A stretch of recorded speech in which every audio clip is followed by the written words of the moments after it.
Brian, right here. Congratulations on the victory. Two questions. One, can you just talk about what the emotions were like with your first World Series appearance, and obviously a very nice outcome? And then secondly, yeah, no, it's good. Go ahead. Yeah, I mean, that's, once it, I was, I wondered before we got here what I'd feel like when the game started. I felt like it was a baseball game, and you kind of get so tunneled in to what you're doing that you forget where you're at. It's just it's another baseball game, really loud baseball game. But and then there's so much happened really quick that I didn't have a chance to do anything other than that. But it was nice. I'm glad. Obviously we won the game. And I wanted to ask you also, talk about what it means to get a 5-0 lead so quickly in a game like this. No, it's good, but against this club here, it's I'd rather get a 5-0 lead after the 7th inning than when we did, because they have so much time to come back, and it's such a dangerous team. And that 5-0 feels like 1-0, quite honestly to me, just because of the club they are. And they've been through these wars, and they're so dangerous, and they're so relentless, which makes it even more special and to me, and what our bullpen did. I'll go right behind with Dave. Snit, what can you say about Charlie, what this means to the team, and the fact that he was able to go out there and get 3 more outs after breaking a leg? Well, no, it's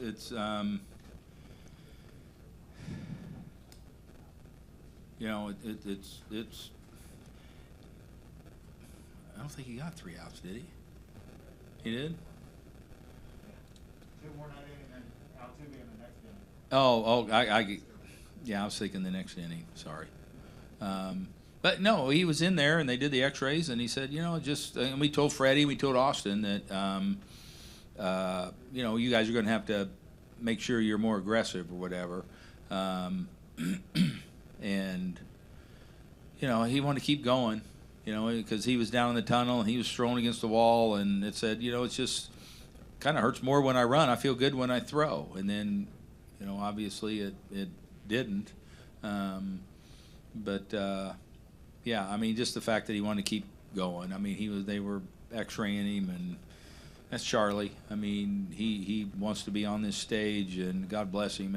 I hate it for him. Really hate it for him. I mean, he's such a great person, and teammate, and I do. I really hate it for him, because I know he was really looking forward to this run with us, and so we'll move on. I've got a Mark on the left.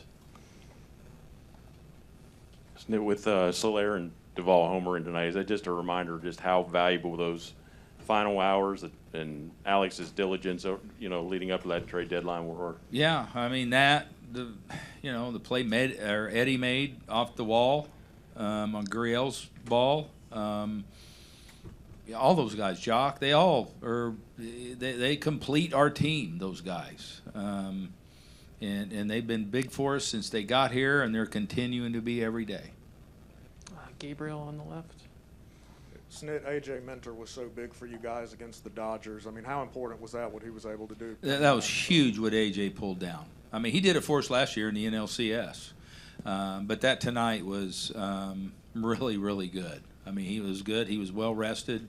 And he pulled down some really, really big innings for us to kind of, went to him earlier than we normally would. But like I said earlier today, you do things differently here in this arena, I think. And AJ's he's been so good this post. Just not him, all the bullpen. But that was huge tonight, what he did, how he stretched the game to get us to those other guys. Stay there with Steve. Yeah, Brian, you've kind of become used to answering questions about untimely injuries this season and how the team responds. How do you see you guys responding to this one going forward, and how do you fill in with Charlie's loss? Well, they're talking about that right now as we speak, and it's just like the other day when Soler came in and was scratched from the lineup, 2 hours before the game, and I just told Alex, it's like, don't worry, these guys are going to keep going. They're going to keep fighting. They're going to keep battling. We've been through this many times this year, losing key components to our club. I mean, really key components, and we're going to continue to. It's not going to be an excuse or anything else. We're going to go out and continue to try and win games. Go Dave and then Ron. Brian, two things. When exactly did he get that X-ray? I'm sorry? When exactly did he get the X-ray? They do it during the game. But I mean, it was. There's nothing after to he show. came out. No, that X-ray that when he went back out didn't show anything. And then he got another one.